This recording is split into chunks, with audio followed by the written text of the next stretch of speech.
Hi everyone, welcome to my channel. Today ಈ ವಿಡಿಯೋದಲ್ಲಿ ಅನ್ನಕ್ಕಾಗಲಿ ಚಪಾತಿಗಾಗಲಿ ಇಲ್ಲಾಂದರೆ ಹೊರಗಡೆ ಏನಾದರೂ ಟ್ರಿಪ್ ಹೋಗಬೇಕಾದ್ರೆ ಯೂಸ್ ಆಗೋ ಅಂಥ ಚಟ್ನಿ ಪುಡಿ ರೆಸಿಪಿನ ಯಾವ ರೀತಿ ಸಿಂಪಲ್ಲಾಗಿ ಪ್ರಿಪೇರ್ ಮಾಡಬಹುದು ಅಂತ ಈ ವಿಡಿಯೋದಲ್ಲಿ ಶೇರ್ ಮಾಡ್ಕೊಳ್ತಾ ಇದ್ದೀನಿ. ಈ ವಿಡಿಯೋನ ಫುಲ್ ಎಂಡ್ವರೆಗೂ ನೋಡಿ. ಈ ವಿಡಿಯೋ ನಿಮ್ಗೆ ಇಷ್ಟ ಆದರೆ ಖಂಡಿತವಾಗ್ಲೂ ಒಂದು ಲೈಕ್ ಮಾಡಿ, ಹಾಗೆ ನಿಮ್ಮ ಫ್ರೆಂಡ್ಸ್ಗೆಲ್ಲ ಶೇರ್ ಮಾಡಿ. ಬನ್ನಿ ನೋಡೋಣ ಈ ಚಟ್ನಿ ಪುಡಿ ರೆಸಿಪಿನ ಯಾವ ರೀತಿ ಸಿಂಪಲ್ಲಾಗಿ ಪ್ರಿಪೇರ್ ಮಾಡೋದು ಅಂತ. Let's start the video.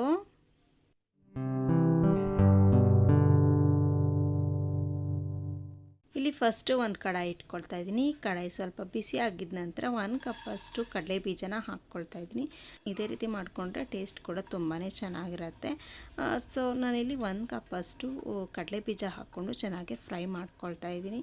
ಈ ಕಡಲೆ ಬೀಜನ ಚೆನ್ನಾಗಿ ಫ್ರೈ ಮಾಡ್ಕೊಳ್ಬೇಕು, ಯಾಕಂದರೆ ಕಲರ್ ಕೂಡ ಚೇಂಜ್ ಆಗಬೇಕು. ಆ ರೀತಿ ಚೆನ್ನಾಗಿ ಹುರ್ಕೊಳ್ಬೇಕು. ಅಂದರೆ ಮೀಡಿಯಮ್ ಫ್ಲೇಮಲ್ಲಿ ಇಟ್ಕೊಂಡು ಚೆನ್ನಾಗಿ ಈ ರೀತಿ ಫ್ರೈ ಮಾಡ್ಕೊಳ್ಬೇಕು. ಈಗ ಚೆನ್ನಾಗೇ ಫ್ರೈ ಅಂತೂ ಆಗಿದೆ. ಈ ಕಡಲೆ ಬೀಜ ಎಲ್ಲನೂ ಒಂದು ಪ್ಲೇಟ್ಗೆ ಹಾಕ್ಕೊಳ್ಳೋಣ. ಇದು ಸ್ವಲ್ಪ ಕಂಪ್ಲೀಟ್ ತಣ್ಣಗಾಗಲಿ. ಈ ಕಡಲೆ ಬೀಜ ಎಲ್ಲನೂ ಸಿಪ್ಪೆ ಸುಲ್ಕೊಳ್ಳೋದಕ್ಕೆ ಈಸಿ ಆಗುತ್ತೆ. ಅದೇ ಬೌಲಲ್ಲಿ 1/4 ಕಪ್ಪಷ್ಟು ಈ ಬೆಳ್ಳುಳ್ಳಿ ತೊಗೊಂಡಿದ್ದೀನಿ. ಈ ಬೆಳ್ಳುಳ್ಳಿನ ಸ್ವಲ್ಪ ಚೆನ್ನಾಗಿ ಫ್ರೈ ಮಾಡ್ಕೊಳ್ಳೋಣ. 4 ರಿಂದ 5 ಗೆಡ್ಡೆ ಸುಳ್ಕೊಂಡಿದ್ದೀನಿ. ಇಷ್ಟ ಆಗಿರುತ್ತೆ ನೋಡಿ. ಇದನ್ನು ಕೂಡ ಚೆನ್ನಾಗಿ ಫ್ರೈ ಮಾಡ್ಕೊಂಡಿದ್ದಾಗಿದೆ. ಈಗ ಪ್ಲೇಟ್ಗೆ ಹಾಕ್ಕೊಳ್ತಾ ಇದ್ದೀನಿ. ಈಗ ನೆಕ್ಸ್ಟು ಅದೇ ಬೌಲಲ್ಲಿ 1 ಕಪ್ಪಷ್ಟು ಗುಂಟೂರು ಮೆಣಸಿನ್ಕಾಯಿ ಹಾಕ್ಕೊಳ್ತಾ ಇದ್ದೀನಿ. ಈ ಗುಂಟೂರು ಮೆಣಸಿನ್ಕಾಯಿ ಜೊತೆಗೆ ಬ್ಯಾಡಗಿ ಮೆಣಸಿನ್ಕಾಯಿ ಸಹ ಯೂಸ್ ಮಾಡ್ಕೊಳ್ಬಹುದು. ನಾನಿಲ್ಲಿ 1 ಕಪ್ಪಷ್ಟು ಬರೀ ಗುಂಟೂರು ಮೆಣಸಿನ್ಕಾಯಿನೇ ಹಾಕ್ಕೊಂಡು ಚೆನ್ನಾಗಿ ಫ್ರೈ ಮಾಡ್ಕೊಳ್ಳೋಣ. ಇದು ಸ್ವಲ್ಪ ಮೆಣಸಿನ್ಕಾಯಿ ಎಲ್ಲನೂ ಕಲರ್ ಚೇಂಜ್ ಆಗೋವರೆಗೂ ಚೆನ್ನಾಗಿ ಫ್ರೈ ಮಾಡ್ಕೊಳ್ಬೇಕಾಗತ್ತೆ.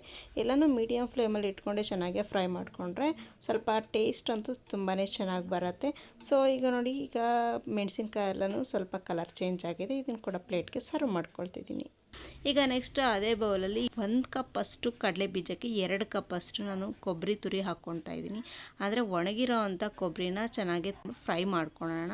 1-3 ಮಿನಿಟ್ಸು ಹಾಗೆ ಫ್ರೈ ಮಾಡ್ಕೊಳ್ಳೋಣ. ಸ್ವಲ್ಪ ಕಲರ್ ಚೇಂಜ್ ಆದರೆ ಚೆನ್ನಾಗಿರುತ್ತೆ, ಟೇಸ್ಟ್ ಕೂಡ ಚೆನ್ನಾಗಿರುತ್ತೆ.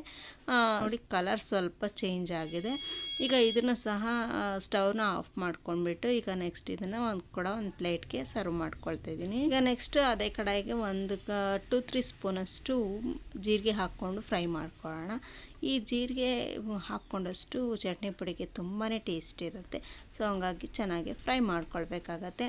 ಈಗ ಇದು ಕೂಡ ಸ್ವಲ್ಪ 2 ಮಿನಿಟ್ಸ್ ಫ್ರೈ ಮಾಡಿಕೊಂಡ್ರೆ ಸಾಕು. ಜೀರಿಗೆ ಅಂತೂ ಬೇಗ ಫ್ರೈ ಆಗಿಬಿಡುತ್ತೆ. ಈಗ ಸ್ಟವ್ನ ಆಫ್ ಮಾಡ್ಕೊಂಡ್ಬಿಟ್ಟು ಈಗ ಒಂದು ಪ್ಲೇಟ್ಗೆ ಹಾಕ್ಕೊಳ್ತಾ ಇದ್ದೀನಿ. ಈ ಕಡಲೆ ಬೀಜ ಅಂತೂ ಕಂಪ್ಲೀಟ್ ತಣ್ಣಗಾಗಿದೆ. ಈಗ ಈ ಕಡಲೆ ಬೀಜದ ಸಿಪ್ಪೆಯನ್ನೆಲ್ಲ ನೀಟಾಗಿ ತೆಗೆದುಕೊಂಡು ಬಿಡೋಣ. ಸಿಪ್ಪೆ ಹಾಕ್ಕೊಂಡ್ರೆ ಒಂಥರ ಟೇಸ್ಟು ಚೆನ್ನಾಗಿ ಬರೋದಿಲ್ಲ. ಸೊ ಹಂಗಾಗಿ ಸಿಪ್ಪೆನೆಲ್ಲ ನೀಟಾಗಿ ತೆಗೆದುಕೊಂಡ್ರೆ ನಮಗೆ ಚಟ್ನಿ ಪುಡಿ ಟೇಸ್ಟು ತುಂಬಾ ಚೆನ್ನಾಗಿ ಬರುತ್ತೆ. ನೋಡಿ, ಈಗ ಕಂಪ್ಲೀಟಾಗಿ ಸಿಪ್ಪೆನೆಲ್ಲ ನೀಟಾಗಿ ತೆಗೆದಿದ್ದಾಗಿದೆ. ಈಗ ಇದನ್ನು ಕೂಡ ಸ್ವಲ್ಪ ಒಂದು ಪ್ಲೇಟ್ಗೆ ಹಾಕ್ಕೊಳ್ತಾ ಇದ್ದೀನಿ. ಈಗ ಸ್ವಲ್ಪ ಸಾಲ್ಟ್ ಹಾಕ್ಕೊಳ್ಳೋಣ. 2 ಸ್ಪೂನಷ್ಟು ಸಾಲ್ಟ್ ಹಾಕ್ಕೊಳ್ಬೇಕು. ನೀವು ರುಚಿಗೆ ತಕ್ಕಷ್ಟು ಹಾಕ್ಕೊಳ್ಬೇಕಾಗತ್ತೆ. ಹುಣಸೆ ಹಣ್ಣನ್ನು ನೋಡ್ಕೊಂಡು ಹಾಕ್ಕೊಳ್ಬೇಕು. ಮೆಣಸಿನ್ಕಾಯಿ ಜಾಸ್ತಿ ಹಾಕಿದರೆ ಹುಣಸೆಹಣ್ಣು ಸ್ವಲ್ಪ ಜಾಸ್ತಿ ಹಾಕಬೇಕಾಗತ್ತೆ. ಇಲ್ಲಾಂದರೆ ಮೀಡಿಯಮಾಗಿ ಈ ರೀತಿ ನೋಡಿಕೊಂಡು ಹಾಕ್ಕೊಳ್ಬೇಕಾಗತ್ತೆ. ಸ್ವಲ್ಪ ಹುಣಸೆಹಣ್ಣು ಹಾಕ್ಕೊಳ್ತಾ ಇದ್ದೀನಿ. ಹಾಗೆ ಸ್ವಲ್ಪ ಕರಿಬೇವನ್ನ ಹಾಕ್ಕೊಳ್ಳೋಣ. ಕರಿಬೇವನ್ನ ಹಾಕೋದ್ರಿಂದನೂ ಸ್ವಲ್ಪ ಟೇಸ್ಟ್ ಚೆನ್ನಾಗಿ ಬರುತ್ತೆ. ಇಲ್ಲ ನೆಕ್ಸ್ಟ್ ಈಗ ಫ್ರೈ ಮಾಡ್ಕೊಂಡಿರೋ ಅಂಥದ್ದನ್ನೆಲ್ಲ ಕಂಪ್ಲೀಟ್ ತಣ್ಣಗಾಗಲಿ. ನಾವು ಗ್ರೈಂಡ್ ಮಾಡ್ಕೊಳ್ಳೋದಕ್ಕೆ, ಪೌಡ್ರ್ ಮಾಡ್ಕೊಳ್ಳೋದಕ್ಕೆ ಈಸಿ ಆಗುತ್ತೆ. ಸೊ ಹಂಗಾಗಿ ಸ್ವಲ್ಪ ಹಾಗೆ ಈ ರೀತಿ ಮಿಕ್ಸ್ ಮಾಡಿಕೊಂಡು ಕಂಪ್ಲೀಟ್ ತಣ್ಣಗಾಗೋವರೆಗೂ ಬಿಡಬೇಕಾಗತ್ತೆ. ನೋಡಿ, ಈಗ ಕಂಪ್ಲೀಟಾಗಿ ತಣ್ಣಗಾಗಿದೆ. ಒಂದು ಮಿಕ್ಸಿ ಜಾರ್ ತೊಗೊಂಡಿದ್ದೀನಿ. ಈ ಮಿಕ್ಸಿ ಜಾರ್ಗೆ ನಾನಿಲ್ಲಿ ಹುರಿದುಕೊಂಡಿರೋ ಅಂಥದ್ದು ಎಲ್ಲ ತಣ್ಣಗಾಗಿದೆ. ತಣ್ಣಗಾಗಿರೋ ಅಂಥ ಮಿಶ್ರಣನೆಲ್ಲ ಸ್ವಲ್ಪನೇ ಹಾಕ್ಕೊಂಡು ಗ್ರೈಂಡ್ ಮಾಡ್ಕೊಳ್ಬೇಕಾಗತ್ತೆ. ಈಗ ಇದನ್ನು ಗ್ರೈಂಡ್ ಪೌಡರ್ನ ಮಾಡ್ಕೊಳ್ಳೋಣ. ನೋಡಿ, ಈಗ ಗ್ರೈಂಡ್ ಪೌಡರ್ ಅಂತೂ ರೆಡಿ ಆಗಿದೆ. ನೋಡಿ, ಈ ರೀತಿ ಚೆನ್ನಾಗಿ ರುಬ್ಕೊಂಡ್ರೆ ಸರಿ ಹೋಗುತ್ತೆ. ನೋಡಿ, ಈಗ ಪರ್ಫೆಕ್ಟಾಗಿ ರೆಡಿ ಆಗಿದೆ ಈ ಚಟ್ನಿ ಪುಡಿ. ಈ ಚಟ್ನಿ ಪುಡಿನ ಒಂದು ಪಾತ್ರೆಗೆ ಹಾಕ್ಕೊಳ್ತಾ ಇದ್ದೀನಿ. ಈ ಚಟ್ನಿ ಪುಡಿನ ನಾವು ಗ್ರೈಂಡ್ ಮಾಡ್ಕೊಂಡ್ಮೇಲೆ ಸ್ವಲ್ಪ ಫುಲ್ಲು ತಣ್ಣಗಾಗೋವರೆಗೂ ಒಂದು ಪಾತ್ರೆಯಲ್ಲೇ ಬಿಡಬೇಕು. ಆಮೇಲೆ ಸ್ಟೋರ್ ಮಾಡ್ಕೊಳ್ಬೇಕಾಗತ್ತೆ ಯಾವುದಾದ್ರೂ ಬಾಕ್ಸಲ್ಲಿ. ಇಲ್ಲಿ ಬಿಸಿದೇ ಏನಾದರೂ ಬಾಕ್ಸಲ್ಲಿ ಹಾಕ್ಬಿಟ್ರೆ ಅದು ಸ್ವಲ್ಪ ಕೆಡೋ ಚಾನ್ಸಸ್ ಇರುತ್ತೆ. ಸೊ ಹಂಗಾಗಿ ಇದನ್ನು ಸ್ವಲ್ಪ ಕಂಪ್ಲೀಟ್ ತಣ್ಣಗಾಗೋವರೆಗೂ ಈ ಪಾತ್ರೆಯಲ್ಲೇ ಈ ರೀತಿ ಹಾಕ್ಕೊಂಡು ಈ ರೀತಿ ಹರಡಿಸ್ಬೇಕಾಗತ್ತೆ. ಒಂದು ಬಾಕ್ಸಲ್ಲಿ ಹಾಕಿ ಸ್ಟೋರ್ ಮಾಡಿಕೊಂಡ್ರೆ ನಮಗೆ ಒಂದು ತಿಂಗಳಾನುಗಟ್ಟಲೆ ಕೂಡ ಈ ಚಟ್ನಿ ಪುಡಿ ಅಂತೂ ಯೂಸ್ ಆಗುತ್ತೆ. ಏನಾದರೂ ಹೊರಗಡೆ ಏನಾದರೂ ಟ್ರಿಪ್ ಹೋಗಬೇಕಾದ್ರೂ ಈ ರೀತಿ ಮಾಡಿಕೊಂಡ್ರೆ ಚಪಾತಿಗೆ, ಪೂರಿಗೆ ಎಲ್ಲನೂ ಚೆನ್ನಾಗಿರುತ್ತೆ, ತುಂಬಾ ಚೆನ್ನಾಗಿರುತ್ತೆ ಟೇಸ್ಟ್ ಕೂಡ. ನೋಡಿದ್ರಲ್ಲ ಫ್ರೆಂಡ್ಸ್ ಈ ವಿಡಿಯೋನ, ಈ ಚಟ್ನಿ ಪುಡಿನ ಯಾವ ರೀತಿ ಸಿಂಪಲಾಗಿ ಪ್ರಿಪೇರ್ ಮಾಡಬಹುದು ಅಂತ.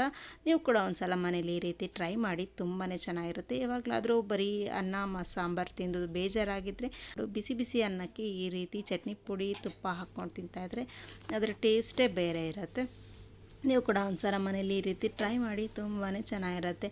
ಈ ವಿಡಿಯೋ ನಿಮ್ಗೆ ಇಷ್ಟ ಆಗಿದ್ದರೆ ಖಂಡಿತವಾಗ್ಲೂ ಒಂದು ಲೈಕ್ ಮಾಡಿ, ಹಾಗೆ ನಿಮ್ಮ ಫ್ರೆಂಡ್ಸ್ಗೆಲ್ಲ ಶೇರ್ ಮಾಡಿ. ಇದೇ ಥರ ಇನ್ನಷ್ಟು ಹಲವು ವೀಡಿಯೋಸ್ನ ನೋಡಬೇಕು ಅಂದರೆ ನಮ್ಮ ಫ್ರೆಂಡ್ಲಿ ಕಿಚನ್ HMR ಚಾನಲ್ನ ಪ್ಲೀಸ್ ಸಬ್ಸ್ಕ್ರೈಬ್ ಮಾಡ್ಕೊಳ್ಳಿ ಫ್ರೆಂಡ್ಸ್. Thank you.